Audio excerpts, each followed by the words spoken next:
ঘরে ঘরে আমরা প্রশান্তি দেখতে পেতাম, ঘরে ঘরে আমরা সমৃদ্ধি দেখতে পেতাম। ওই সময় হিস্ট্রিতে বলা হইতো যে বাংলাদেশ মানে হলো এরকম একটা দেশ, যে গল্পটা ছিল এরকম যে গোলা ভরা ধান, গোয়াল ভরা গরু আছে বাংলাদেশ। বাংলাদেশের পোশাক ছিল মুসলিম। পৃথিবীর ইউরোপ অথবা এরকম মধ্যপ্রাচ্যের কোন একটা দেশের মানুষ যদি এই মুসলিমটা পাইতো, সে সবচেয়ে বেশি খুশি হইতো, কারণ best of the best product সে আসলে পাইছে। ওই প্রাচীন সময়েও ওই সময়টাতে বাংলাদেশের জাহাজ শিল্প ছিল, ঠিক আছে, চমৎকার চমৎকার শিল্প ছিল।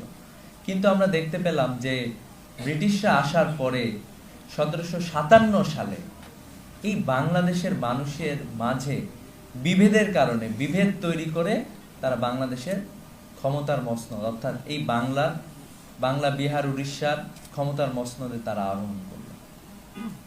আরোহণ করার পরে তারা যেটা করছে যে নানা ধরনের শোষণ তারা চালাইছে আমাদেরকে।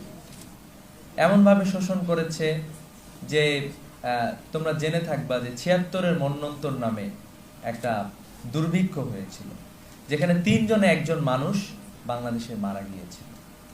এরপর একে একে চিরস্থায়ী বন্দোবস্ত ইত্যাদি নানাবিধ